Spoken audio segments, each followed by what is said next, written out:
Welcome back. It's another episode of the Better Learning Podcast. I'm excited about our guest today. You guys have heard me talk about the different aspects of guests that we have on here. And today we have Jon Gordon. He's one of those change makers. So Jon is a husband, father, author. His best-selling books and talks have inspired millions of readers and audiences around the world. He's the author of the timeless classic, The Energy Bus, which we'll talk about a lot here, The Carpenter, Training Camp, The Power of Positive Leadership, and his latest, The One Truth. So when he's not running through airports or speaking it to businesses, hospitals, or schools, you can find him playing pickleball and taking long walks, which is when he gets most of his ideas. So Jon believes in keeping his bio short because his past accomplishments are meaningless. What matters most is what he says something today and will inspire you to take action tomorrow. So ladies and gentlemen, Jon Gordon, welcome. Kevin, thanks a lot. I just played 4 hours of pickleball, and so really tired but excited about doing this interview with you. It's taken over. Pickleball it is here to stay, I feel like. I think so. It's a fun game. It's addicting. Yeah, for sure. All right. Well, I'm going to start somewhere. Normally on this show, we're talking about education. I usually want to hear about people's journey as a student, but listening to your podcast and following for a while, we have something in common that is pretty unique. And it starts a little deeper here, but we both grew up Jewish, two Jewish parents, and then have taken different paths on our faith journey. Do you mind talking through what was that like for you? Oh, that's really cool. Yeah. Well, my mom was Jewish and she passed away at 59 years old. My biological father was technically Jewish of heritage, although he wasn't a practicing Jew. He was more into ashrams and New Age and kind of just exploring, I guess, all faiths and consciousness back in the day in the 70s, so that's how he was. And my mom would remarry my stepfather, who raised me since I was 5. My biological father left when I was a year old. So then I was raised by my dad, who, again, he's my stepfather, but you know what? He loved me and raised me as his own and was just an amazing man, a New York City police officer, and Italian. So I grew up in a Jewish Italian family, a lot of food, a lot of guilt, a lot of wine, a lot of whining. We never went to church or temple or anything like that. But in my 30s, I would really seek and ask and question. And I really was struggling with my life, a lot of negativity, a lot of fear and anxiety and depression, and lost my job. And how am I going to pay the bills? How am I going to support my family? And it was during that time of losing my job where I'm being really negative towards my wife. And she gave me an ultimatum. She said, if you don't change, we're over. It was a huge wake-up call for me. And I remember saying, why am I here? What am I born to do? And I cried out to God, God, help me. What am I here to do? Show me the money. I'm almost bankrupt. It was a Jerry Maguire moment. And I don't know, I felt this incredible peace come over me. And writing and speaking came to me. That's what I was going to do. And I feel like God was giving me a call of writing and speaking. And so I call that my first covenant because, like Abraham, I was surrendering to God and saying, okay, where do you want me to go? What do you want me to be? And I'll do it. And that was a really pivotal moment in my life and a life-changing moment. I'm going to now write and speak. And then after a few years of just going and writing and speaking and striving and trying to make it happen, I came really in many ways to the end of myself. And a friend gave me some sermons by a guy named Erwin McManus. And one was called Why I Follow Jesus. And it really spoke to me. And I started to think about the fact that Jesus was Jewish. He was a Jewish rabbi. And it just made a lot of sense that, he, of what he said and how he said to live and how to be and so forth. And then even his disciples were Jewish. If you watch The Chosen, it's a story about Jews, which is hilarious when you think about it. I have a friend who found out I was Jewish, and he's like, oh, then you must love The Chosen because it's all about Jews. And so I had a really cool encounter where I just said, all right, God, if there is something to this Jesus, I'm open. Just show me the signs. And all of a sudden, I started seeing all these signs that Jesus is the answer. Literal signs on the road said Jesus is the answer. Every time I would look, I'd see a sign. And then I went to go see a Buddhist energy healer because I was really struggling with my health. And I told this Buddhist energy healer about my signs and seeing all these things. And he said he was trying to attain enlightenment on his own as a Buddhist. He said, Christianity is just spiritual cheating. All you do is believe and receive, and that Jesus takes your soul pain. He goes, Christians call it sin. And he said, if you have heavy vibrational energy, you can't connect to a perfect, harmonious, energetic God if you carry this heavy energy. And I thought, wow, that makes so much sense. And I'm a big energy guy. I wrote The Energy Bus. And before that, I had written a book called The Energy Addict, 10-Minute Energy Solution. I wrote those books as more, from my new age standpoint on my seeking journey. And I wrote The Energy Bus as a person of faith, as a man of faith, just as I was coming to faith. And I really came to believe that Jesus came to take my burden, my sin, my soul pain, and everything I was carrying. I didn't have to do this alone. And that fundamentally changed my life. Love it. Yeah. Well, thanks for going there, because typically in education and in business, it's hard to bring that in, trying to figure out where. And obviously, it's had big influence on me and ARC, like my main company. It's K-12. We work in schools, and we always say we're a mission-driven company. And a lot of the things, I don't explicitly say it, but a lot of it is common teachings that has come in here. And for our team, we're always looking at how we have like learning together, and we've done a whole bunch of different, like every quarter we do a different one. Everything from, we've had Jesse Cole from doing Fans First from the Savannah Bananas. We've done looking at a series of Ted Lasso. We've done a whole bunch of different ones, and one of the ones that we had was The Energy Bus. So that's why we reached out to you. There's a lot of, but I was curious, because that book is written as a fable, and some of your books are written in fable and more of like kind of standard business. Talk through what? How do you decide what was the reasoning, and why do you think those fables work? Yeah, I never knew I could write a story. I had initially written 2 books, as I said earlier, about like more how-to books, and then I thought, I'm going to write a fable. I'm going to write a story. And I didn't know what it was going to be about. And then one day I was walking and honestly praying, and the idea for The Energy Bus just came to me. And I wrote that book in 3.5 weeks. Oh, wow. And since that time, it's impacted, thousands of schools around the country and the world, tons of businesses. The book has sold over 3 million copies, all from an idea that just popped into my head as I was walking, and wrote it, rejected by over 30 publishers.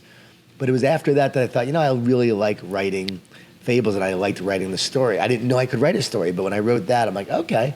And I began writing fables: The No Complaining Rule, The Shark and Goldfish, Training Camp, The Carpenter. Most recently, Difficult Conversations Don't Have to Be Difficult just came out, and it's a fable. But then The One Truth is not a fable. The Power of Positive Leadership is not a fable. The Power of a Positive Team is not a fable. So it's sort of like thinking about what this book is supposed to be, what's the best way to convey the message and share it. Like, I know that I want to write a book like The Power of Positive Leadership, but as a fable now. And so I'm going to do that, because I think there's so many great principles in there, and if I can do it as a story, it might even be read by more people, because fables are timeless, and stories are how people learn the best. We actually learn the best through story. We remember stories. So I really just love that format. And I've honestly missed writing fables, because I've been writing them more how-to recently, and I'm excited about getting back to some fables, because I've got some ones in my head that won't go away, and I cannot wait to write these new ones that I have. Yeah, well, and you look at it too, tying it back in, it's like Jesus taught through parables, and that's one of the things we talk about too, is that stories inspire change, and sometimes that emotional connection can really be a lot stronger than more the how-to side of it. I think that's why people really get connected to like The Energy Bus or The Carpenter, the characters, and Training Camp. They want to talk about it. A lot of NFL and Major League Baseball and NBA guys have read Training Camp, which is a fable, and it's about the winning habits that separate the best from the rest.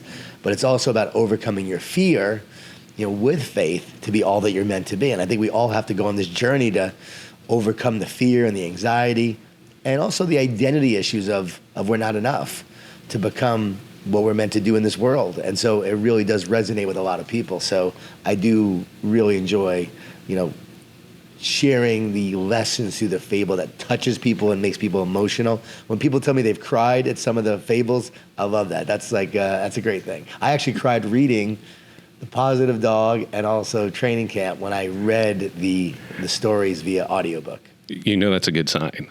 Yes. When you get that deep connection. Oh, and I had a friend who's an NBA coach, and he was on the bus going to a basketball game with the team, and he was reading The Positive Dog, and it was the moment towards the end when the dogs are trying to get adopted. I'm not going to give the story away. And he said players were coming on. He was like tearing up, like, "Coach, you okay? What's the matter, Coach?" He's like, "Oh, just allergies. I got some allergies." Awesome. Yeah. So I heard you talk about the energy bus and how it really wasn't intended for schools, because we do have a lot of school leaders that listen to this and people that support the education industry. Do you mind telling that story of how that evolved and what's happened since? Yeah, first I want to say that teachers and educators and school leaders are my heroes. Like, they really are the ones who I look up to and make a huge impact. I know that we celebrate military and police and firemen and so forth as service and sacrifice. And my dad was a New York City police officer, as I said. But I also think about how teachers and educators and school leaders sacrifice so much to be all they're meant to be and to help others become all they're meant to be. I mean, they give up everything and sacrifice so much for the good of their kids and their classrooms and their students and their teachers and their community. Like, they really do serve and sacrifice in so many ways. And who made a difference in my life? It was the teachers in my life that changed my life. I can go back and tell you about Tony Chiazza and Mrs. Leota, Mrs. Omaka. I mean, I just remember a lot of Mr. Goldfarb, who told me to apply to Cornell. And he said, if you get in, you go. I believe in you. After someone said I shouldn't because they didn't think I could do it. And he said, no, you can do it. I remember that moment that he said that. I remember Tony Chiazza, who was one of our teachers, but also a lacrosse coach, and he encouraged me to go out for the lacrosse team. And he changed my life by not letting me quit. I tried to quit because I couldn't catch and throw. And he said, one day you're going to play in college. One day you're going to play in the Ivy League. And I didn't even know what the Ivy League was. My parents never made more than $30,000 a year combined, Ivy League. And I would go to Cornell and play lacrosse at Cornell University. So that experience, again, changed my life in so many ways. Going back to the energy bus, when I wrote it, it was initially designed and written as a business book, which I wanted to be a business book. And the publisher put a school bus on the cover, but it was supposed to be a regular bus on the cover, again, because the main character takes a bus to work because he has a flat tire, and his wife won't take him, so he has to get on the bus. It's funny. No one has ever asked me why there's a school bus on the cover. It's a book about a city bus. Until recently, I finally got my first email. The book's been out for 17 years, and I finally got an email that said, how come you put a school bus on the cover when it's actually supposed to be a city bus? No one's ever asked that. The publisher said, school buses are iconic, so we want to go with a school bus because it's an iconic feel and look. And I went, I disagree, but fine. Well, they were right, and they made the right decision there. I was definitely wrong on that, but because of that, so many schools, seeing the school bus, began using the book, reading it, and then it began to transform their school cultures because of what they did with the book and how they did it. Again, I always say the genius is in the audience. I wrote the book, but so many ideas came from all these incredible principles. And then we created an Energy Bus for Schools program. We now have a certified Energy Bus for Schools program. We have all these schools that are now certified, and we even have an Energy Bus certified trainer where you can actually get certified to do workshops and keynotes to your school or your district or other districts on the Energy Bus. We want to democratize it. We want to give it to everybody to go use and make a difference. It's not expensive to get certified. It's not expensive to be a certified school. And then we wrote the Energy Bus for Schools, which just came out. I did it with Dr. Jim Van Allen, who wrote his PhD thesis on the energy bus's impact on school culture. So what a better perfect person to do this. And we wrote the book, and it's all these best practices of what all these school leaders have done in their schools using the energy bus and the transformation that has happened as a result of these leaders using it as a tool. And that's exciting. Like, that's the greatest thing that I can think about in my life. Like, it's better than speaking to a company of 10,000 people and to know that you've made a difference in these schools and these teachers are using it in their classrooms and these school leaders are using it to transform their culture. And you hear the success stories, like, ultimately, like, and I'm a former teacher. I have a master's in teaching. And to know that you are able to make a difference like that in education, and teachers are your heroes and educators are your heroes, like, to me, that's the best thing of all. Yep. So along those lines, we have a lot of school superintendents and school leaders that listen to this and are also part of this other organization called Education Leaders Organization. And the reason we even started that was because it's that leadership aspect of that positive mindset of how much like the culture really matters and flows not only through the school, but really into the entire communities. Like I hear stories all the time where you hear like a good principal, like not only like made that school strong, but it increased like the real estate value of people who would feed into that school. Do you have some examples of things where you're seeing it, or things for the listeners to talk about of where are their first steps of addressing that? Because culture is the one thing that's free, but could actually have one of the biggest impacts in education. The most important thing that a school leader can do is to create a positive culture. You create a positive culture, a strong culture, you will attract great educators, great teachers who want to work there. You'll attract families who want to send their kids there. This is why we wrote the Energy Bus for Schools, to create that kind of culture, to help leaders and create a framework. We give you a framework on how to do it step by step in order to do it. And this is how all these other school leaders have done it. So we give you best practices. You read this, you will have over 100 ideas, over 100 of what you can do to build your culture. But the first step is you got to make sure that you have a good leader in that school. If you bring a coach to a football team and that team is average, but you bring a really great coach, that coach is going to turn around that team. You bring a great school leader to that school leader is going to transform the school. I don't care where it is. I don't care if it's in an impoverished area, a wealthy area. You put a great school leader in that school, they're going to transform that school and that culture. And I have seen it over and over again in New York City schools who I've worked with, in Texas schools, in schools in Ohio, you name it. It's about getting that school leader there. People talk about how do we transform education in this world? There's all these proposals and ideas and we should pay them more and so forth. Yes, we need to pay educators a lot more and school leaders more, no doubt about it. Let's put our money where our mouth is, the future of our kids. Let's do that. But it's not the extra money that's going to make it any better. Just like putting money to a star football player, baseball player, basketball player doesn't necessarily make it a great team. They got to be the right person. They got to be the right leader, and you got to build the right team. But if we put a good school leader, a strong school leader in every single school in America, we will transform education. That's how you do it. So it starts with the leadership, and that leader then has to create a framework that shares the vision and mission, gets the staff on the bus, gets the teachers on the bus, gets the parents on the bus. You've got to realize that your parents are part of your culture, whether you like it or not. And you have to engage them, and you have to let them know what you're doing, and you have to get their buy-in, and you should include them. We have a lot of school districts that will send the energy bus to their families or tell their families, hey, this is what we're reading as a school. We'd love for you to read it as well. Here's where you can get the book and read it. So then the parents are now reading it, and you get everyone thinking the same way, talking about the same positivity, understanding the importance of negativity and how it sabotages the team, sabotages the school, sabotages morale. So you get everyone thinking the same way. That's really key.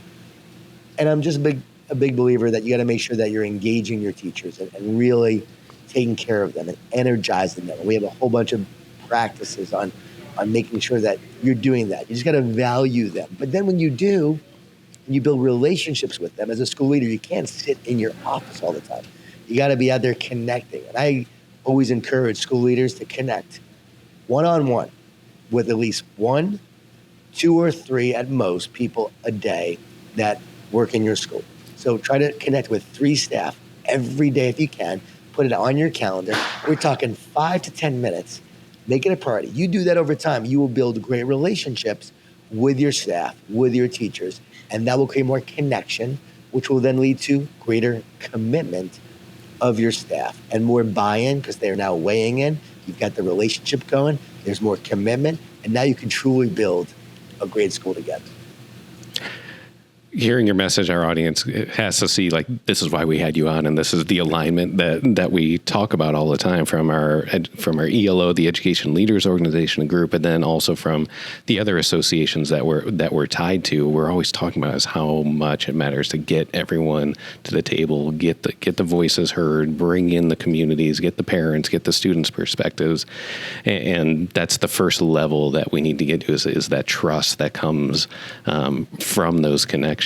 Because if we look at the last 3-4 years in education where we've had some pretty big hiccups, I think a lot of that is that the trust was broken, and thankfully it feels like we're rebuilding some of that. Where there's a void in communication, negativity will fill it. So you have to make sure you're filling that void with positive communication. Communication shares the same etymology as communion, community, or commune, and it means to join with. The goal of communication is to join with and create connection. And then connection is where you earn, as you just said, trust. You build that bond of trust. We're connected. We're listening to each other. We support each other. We might even have a difficult conversation. Amy Kelly and I just wrote that book. It just came out. It's really exciting because it's getting leaders to have conversations together with their teams, and also getting teams together to talk about issues that they normally wouldn't talk about. And so let's bring up the issue. Because what happens is we so often avoid the issues. We don't bring them to the surface. We don't deal with them. So everyone stays surface level, and we never really have commitment because people are like, I don't want to rock the boat. I don't want to say anything. But they never really get engaged, and they never get truly like bought in and fired up because they don't like feel they're like a part of it. But then when you create those conversations, and you have some difficult conversations, and you even go through the fire sometimes and have some debates and disagree, but you do it respectfully, which is our methodology. We have a whole process of doing that, and you do it the right way. Now, okay, we've debated.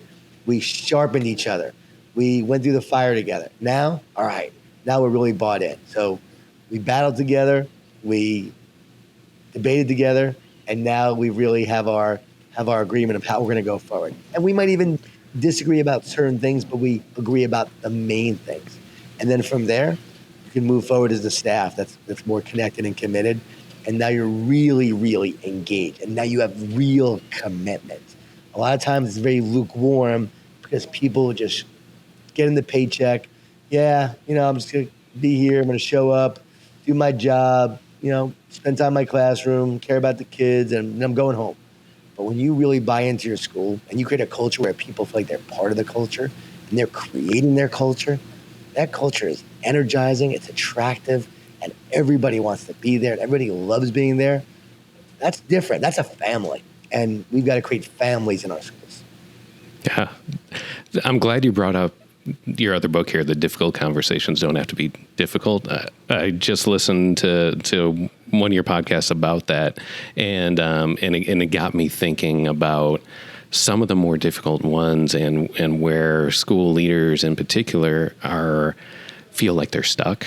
I'm on the business side like you, so it does feel a little foreign where you're trying to figure out like, all right, are you on the bus? Are you not on the bus? Like really trying to get that buy-in.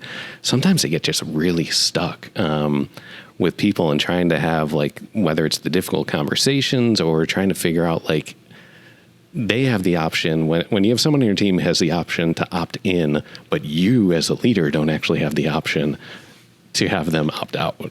Right. And I feel for them. I don't know the answer to that situation. I don't think there's ever been a harder time.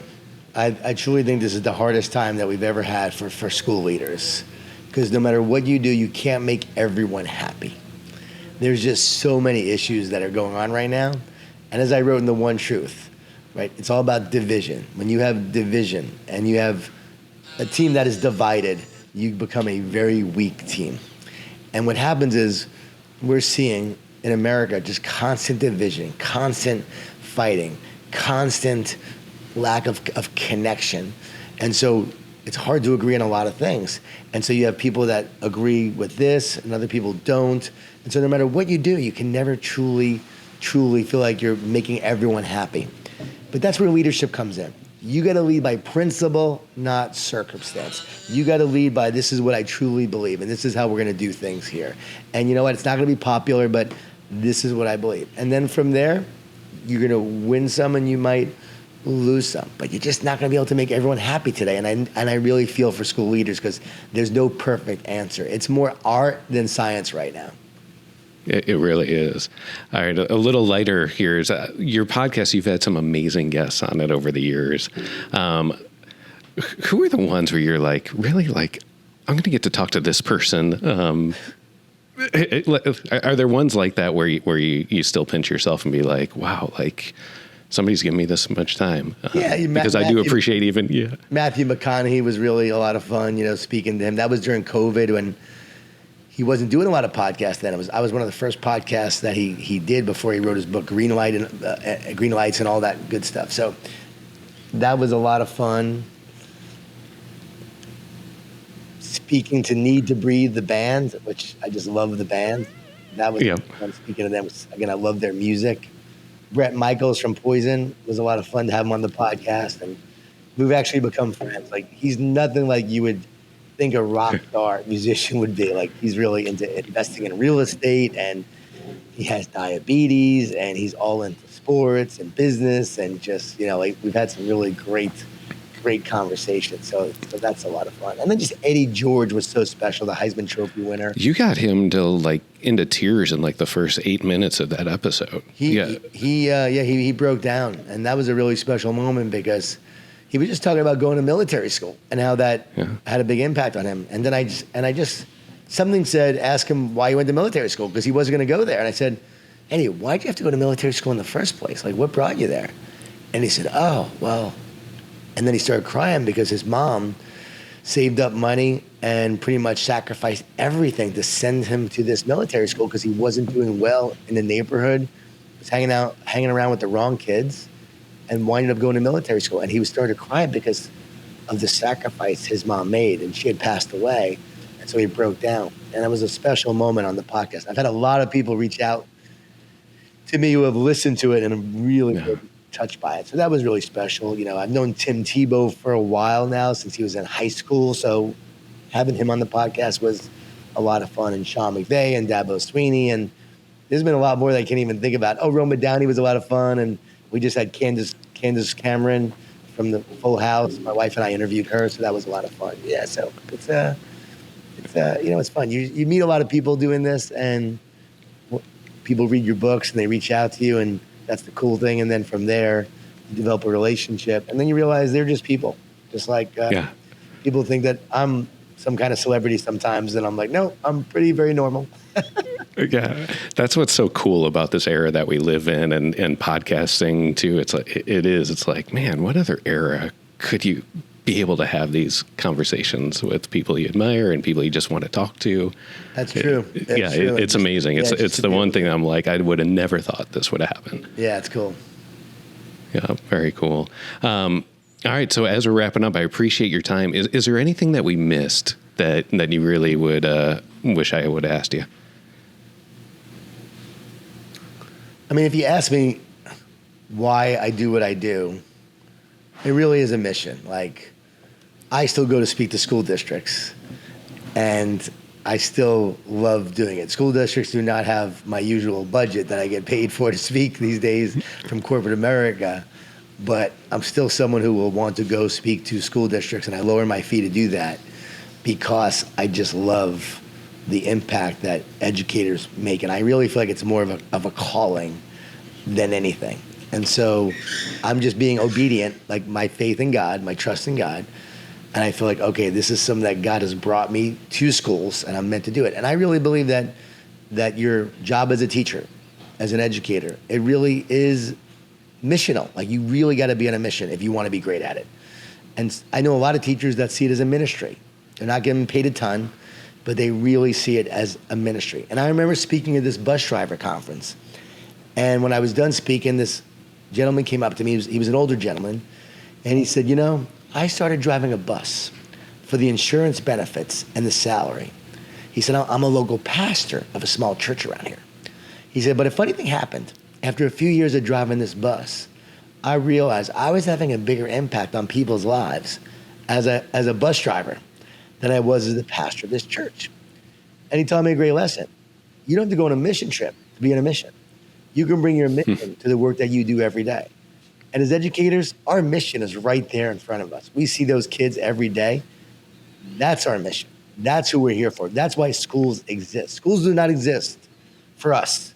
I think a lot of times teachers believe schools exist for them. And I always remind teachers when I speak at convocations, you are not why schools exist. We need to energize you so you can do a great job for your students, but it's about the kids. And we got to make a difference in those kids' lives. And if we equip them and we encourage them and we're there for them, we could change the course of their life. And there's nothing more important and valuable than that. So to me, that's a mission that I'm on. It's why I do this, and it's why I love speaking to educators. And let's not settle for average. Too many in education have allowed negativity to get in the way of the work that we're here to do. Like, our mission has to be greater than all the challenges. Our purpose has to be greater than all the negativity and all the stuff that we're facing in the outside world.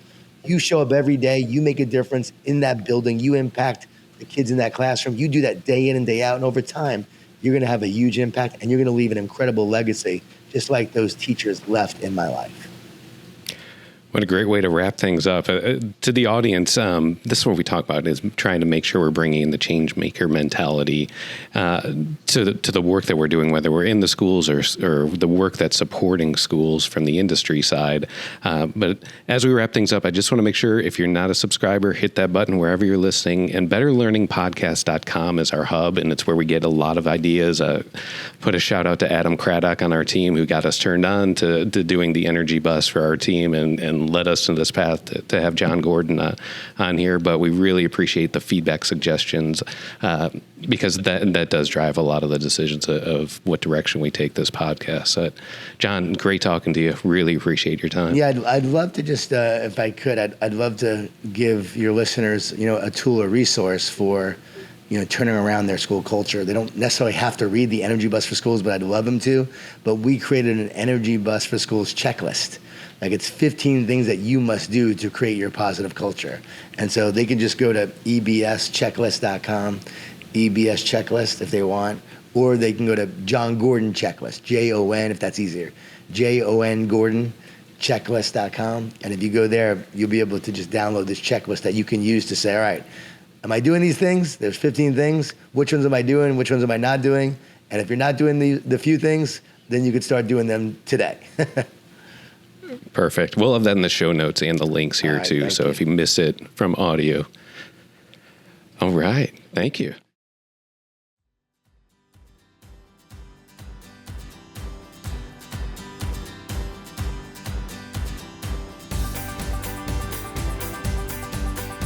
The views and opinions expressed on the Better Learning Podcast are those of myself as an individual and my guests, and do not necessarily represent the organizations that we work for, the Association for Learning Environments, K-12, Education Leaders Organization, or Second Class Foundation.